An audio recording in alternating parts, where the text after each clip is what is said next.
want to give a huge shout out to today's sponsor, MailTag. MailTag is a Chrome extension that allows you to track your emails in real time for free. It also lets you track other cool things like link clicks, email reopens, and even the device that was used to open your emails. Be sure to check out MailTag by clicking the link in the description below. Hey guys, in this video we're going to be creating a Node.js application that can send SMS text messages. And we're able to do this because we're using a service and an API called Nexmo that is one of the best in my opinion compared to some of the other ones that there are available. Now there's a free trial, but if you're going to use it in production, then each message is I think like a half a cent or something like that.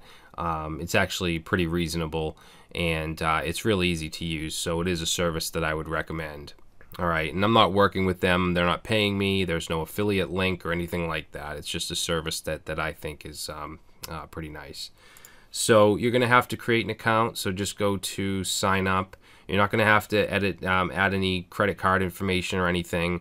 There's a trial, I think you get like $2 to start with, and like I said, it's like a half a cent per text. All right, so just go ahead and create an account. You'll have to validate your phone number, and then once you do that, let me just log into my account. So once you do that, you'll have a dashboard like this where you'll have your key, and then you'll also have your secret. All right, now I'm going to change this up after anyway, so it doesn't matter if you see that, but wherever my phone number is will be blurred out. So this is the back end. We will need the API, the key, the stuff for the application later on. Now this is what we'll be building. It's just a very simple interface. We're using skeleton CSS just to make it look not horrible. But we can just enter a number in here. So I'm going to go ahead and put my number in. And a message. I'll just say hello world. And let's send text. And we get text message successfully sent. And again, I'm blurring out my number, and there it is right there.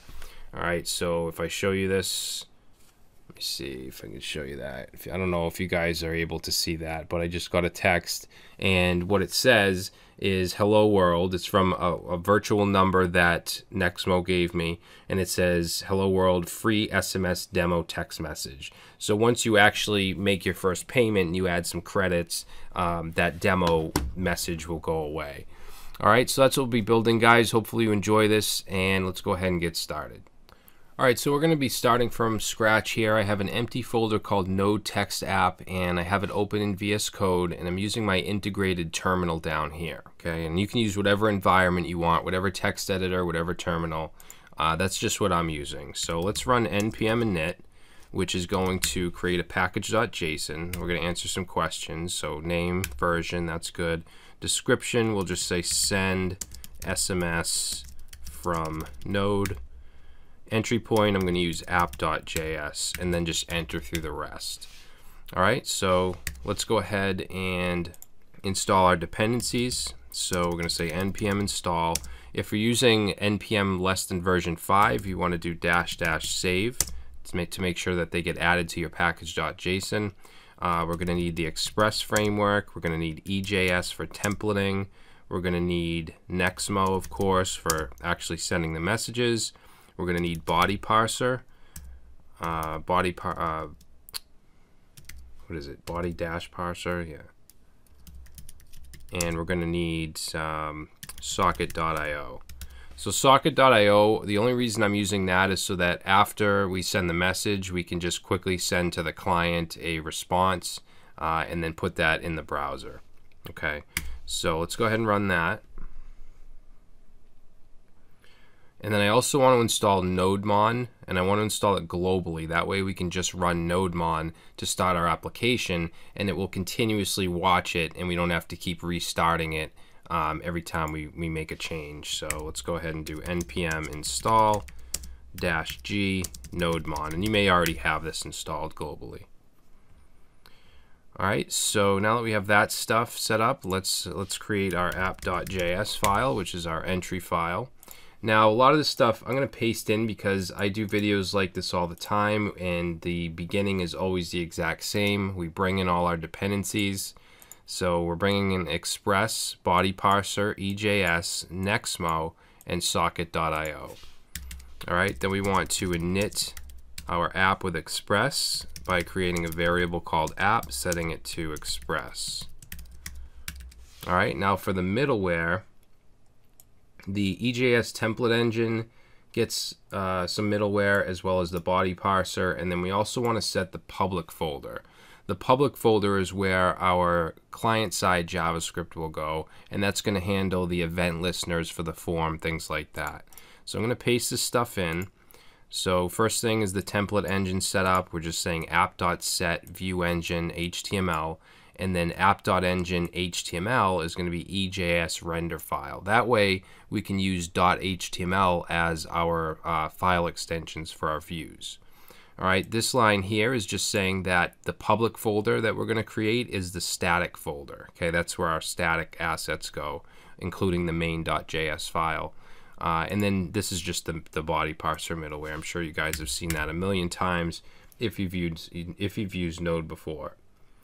So to start our server, let's first of all define a port. I like to put the port in a variable, so let's set that to 3000, and then let's say start server. I'm going to put this in a variable called server, and the reason I'm doing that is because we're going to use socket.io, and we're going to need that variable. So in here we'll just say app.listen. We want to listen on whatever is in that port variable, which is 3000 in our case, and then I'm just going to put an arrow function here and do a console.log. We'll throw some backticks in here so we can use a template literal, and we'll just say server started on port, and then the syntax for a variable is money sign and curly braces, and we can put in our port variable. All right, so if we save that, we can run node app. That'll start the application.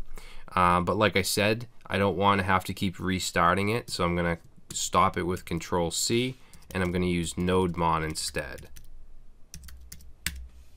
Okay, so that will constantly watch it. Now, if I go and I open a browser, that's not it, that's the old one. If I go and open a browser and say localhost port 3000, we're going to get cannot get slash because we don't have a route yet. All right, so let's go ahead and create a route. We're going to go right here, and we'll define our index route. So app.get slash, and then we're going to put an arrow function here. Okay, routes take in a request and response, and then all I want to do is render a view. So we're going to say res.render, and we want to render a view called index. Now we don't have any views defined yet or created, so we're going to go ahead and do that. So let's create a folder called views, and inside here let's create a new file called index.html. All right, and then in here I'm just going to say test. So let's go ahead and check our site here, reload, we get test. So now it's rendering the index view. Now from here we want to create our HTML. So I'm using Emmet, so I'm going to do exclamation tab. That'll give us our basic head and body tags. For the title, we'll say Node SMX texting. Now for the UI, I'm going to use Skeleton CSS, which is a very simple framework. It's actually not even a framework, it's a boilerplate. It just makes things look a little better. So we're going to search for Skeleton CSS CDN, so we can grab the CDN. So we'll get it from cdnjs.com. We'll just say copy link tag, and we're going to just put that right in the head. All right, so once we do that, we can start to create our HTML. So let's go down to the body, create a container. Inside the container, we'll have an h2, and we'll say send SMS message. And then under that, we're going to have a bunch of inputs. Okay, so let's do input, and I'm going to give this a type of tell. Okay, that's actually an HTML5 form type. And then for the name, let's say number, ID, we'll say number, and let's give it a placeholder, and we'll just say enter phone number. Okay, so that's the first one. Let's create another input. Actually, we're going to need two more. This second one is going to have a type of text, and this is going to be the message. So let's call this MSG for the name and the ID. And then we're going to say enter text message. Okay, and then this last one is actually going to be a button, so we're going to say type button. And it doesn't need a name, but it needs an ID, so the ID we'll call button as well, and it needs a value. Okay, so value, we'll say send text. Let's also give it a class of button, and then button primary, which is a skeleton class. So let's save this. Let's take a look. Okay, so that's what it should look like. Now I want a paragraph right here with nothing in it, just as a placeholder for the response that we get. So let's say p.response. So we'll create a paragraph with the class of response. All right, and then down here, right above the body tag, we want to put in two scripts. Okay, one is going to be to socket.io, which will be /socket.io/socket.io.js. All right, and then we want our client-side script, which is going to be inside of js/main.js, and save. Now this JS folder, this is going to be in our public folder, which we haven't created yet. Now we defined our public folder as the static express folder right here. So let's go ahead and create that. So we'll say public, and inside there we'll have another folder called JS, and then another, or a file called main.js. Okay, so this is basically our client-side JavaScript. So from here, let's get the values of the form, okay, of the inputs. So I'm going to say const, and let's call this number input. Set it to document.getElementById, and it has an ID of what, number, I think, and yeah, ID number. And then let's create another variable called text input. Set that to document.getElementById, and that had an ID of message. And then we want the button, so document.getElementById button, and then the response. Now the response was a class, so we're going to say document.querySelector, and then .response. Okay, query selector basically works like jQuery. So that brings in all of our UI variables. Now what we want to do is check to see if the button was clicked. So we'll say button.addEventListener, and we want to listen for a click. Okay, once there's a click, then we want to call a function called send, and then there's no options, so I'm going to just pass in false. All right, now let's create that send function. Okay, so for send, we're going to create a variable called number, and what we want to do is take that number input, which is the input itself, and then we want to get the value from it. Now I'm going to remove all non-numeric characters by saying .replace, and we can pass in an expression here. So our expression is going to be / /D, and then /G. Okay, and then we just want a comma, and we want to put an empty string there. This is going to just make sure that there's no non-numeric characters. All right, and then we also want the message or text, and we're going to set that to text input dot value. Okay, so now we have whatever is entered in the fields. Now we're going to have to make a request to our server, a post request with this data. So we're going to use the fetch API for that. So let's say fetch, and then we're going to pass in here slash, because we're making a request to just slash the index, but it's going to be a post request. So we want to specify an object here with a method, and the method is going to be post. Okay, in addition to method, we just want to add headers. Headers is an object, and we want to make sure that we add the content type here. So content dash type, and that's going to be application slash JSON. Okay, that's the content type that we want. And then we just want the body, so right here we'll say body. Now we want to turn this into a JSON string, so we're going to run it through a function called JSON.stringify. Yeah, is that right? JSON.stringify. And then we're going to pass in here an object with number set to number, and then what's the other one? Text set to text. All right, and yeah, that should do it, I believe. Wait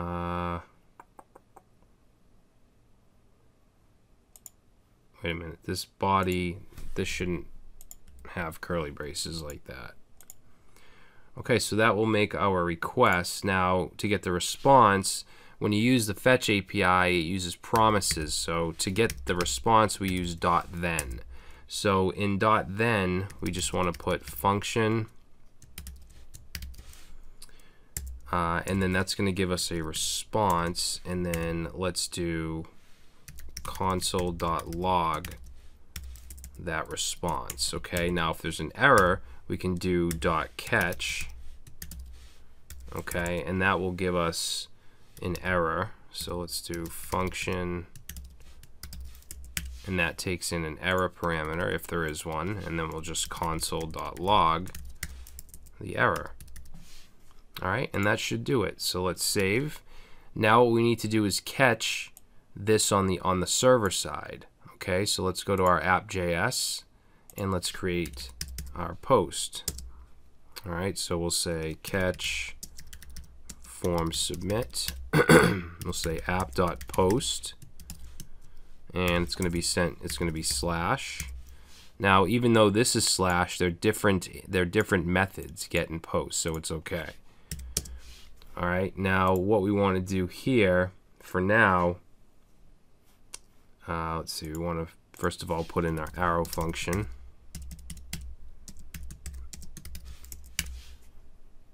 And it takes in request and response.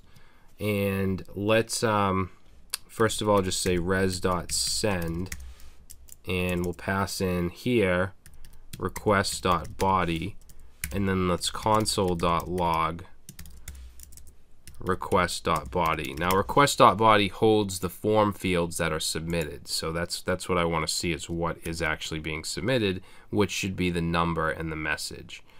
So let's go to our application and make sure we reload. Excuse me, and we're going to just put in a number in here, just a fake number, and say hello and send. And now down here in our console you can see we have an object with the number and the text. Alright, so now that we have that, it's time to implement Nexmo. Alright, so first thing we need to do is initialize it with our API key and secret. So let's say init Nexmo, and we do that by creating a variable called Nexmo, or whatever you want to call it, and then say new Nexmo. Okay, we need to call its constructor. And then inside here it takes an object with an API key. Whoops, API key, which will be a string. I'll fill that in a minute. And then API secret, and I'll also fill that. All right, now we're also going to set the debug mode. So I'm going to put a comma right here with another object, and we're just going to set debug to true. That way we get some extra information. So let me get my API key and secret. I'm going to go to my Nexmo dashboard, and from here we'll grab the key, Put that right in there. Okay, we also want to grab the secret and put that right in there. I don't care if you guys see that. Okay, so now that we have that set up, we're going to go down to our post route, and instead of just logging what's in the form, we obviously don't want to do that. Let's first of all put those values that come in from the form into variables. So we'll say const number, and we'll set that to request.body.number. Okay, we also want the message. I'm going to say text equals request.body.text. All right, so now we have those in variables. Now what we need to do is take that Nexmo variable, and we're going to call .message.send SMS, like that. Okay, now this is going to take in a few things. First of all, it's going to take in your virtual number. Now, your virtual number is in your dashboard. It's actually down here. I have this blurred out, but it's the one that's not your number. Okay, it's the second one. It says dash D from equals, and then that's your virtual number. Okay, I don't care if you guys see mine. So I'm going to just go ahead and paste mine in. All right, and then we want to put in the number, which is this right here, coming in from the form, the text, which is the message, and then the type. Okay, for type, we want to say Unicode. All right, let's put a comma here, and then we're going to open up some parentheses. We're going to use an arrow function. So first is going to be an error if there is one, and then the response data, so what comes back. So we'll set that to an arrow like that. And then inside here, we're first going to check for the error. So we'll say if error. Then what do we want to do? We'll just console.log, the error. Okay, and then else, let's do a console.dir, which will just kind of list out everything that it gives us back, and we want to pass in response data. Okay, now we also want to get the, actually we'll do that after. We'll do the socket.io stuff after. I just want to make sure that we can actually send the message. So up to this point, we should actually be able to send the message. So let's go ahead and save. Now, one really important thing that I want to mention is that if you didn't already make a payment and you're not actually a premium member yet and you're still using the trial, you have to whitelist any numbers that you're going to text. So to do that, let's see, where is it? I think it's in numbers. Let's see, so this is my virtual number. I forget exactly where it was. Verify maybe? No. Alright, so let's just search for Nexmo test numbers.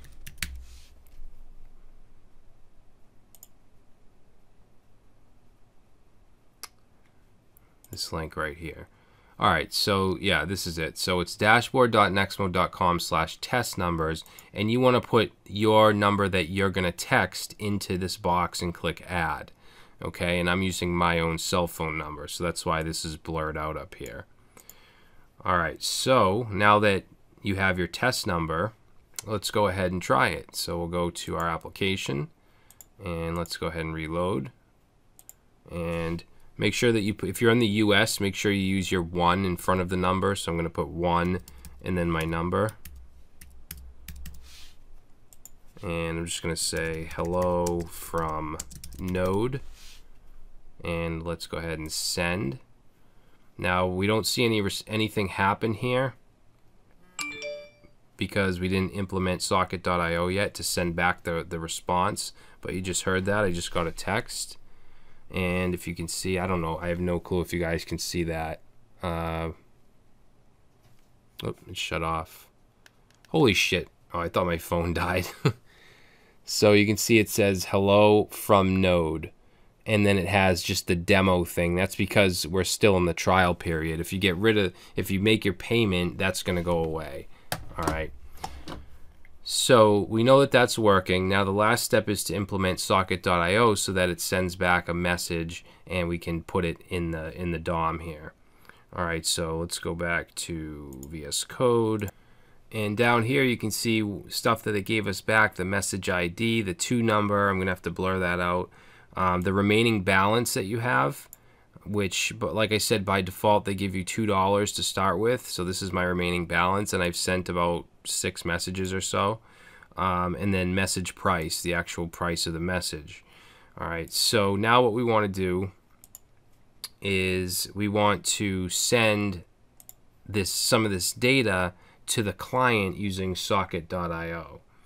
Okay, so for that we're going to first go ahead and go down to the bottom here, clear out my terminal as well, and then we just want to connect to socket.io. Okay, so what we're going to do is create a variable called IO, set it to socket.io, and then just pass in that server variable. All right, and then underneath that, we're going to take that IO variable and say .on connection.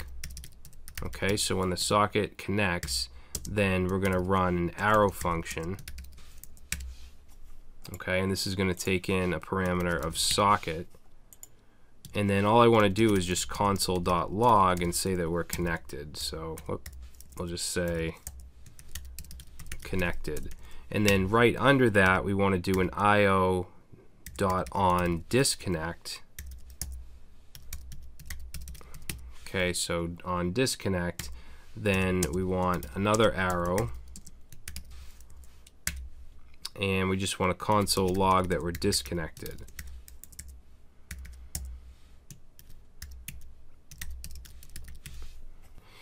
So now we want to go up top here where we just logged the data. So after we sent the message, it just logged that data down here. But what I want to do is I want to emit some data back to the client. So let's say get data from the response. Okay, so this response data right here.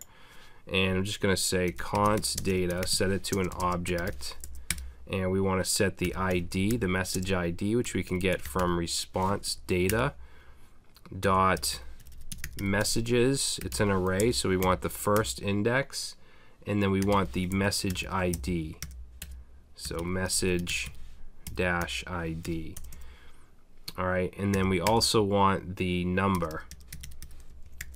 So we'll say number response data dot messages, first value in the array, and that's actually in a key called 2.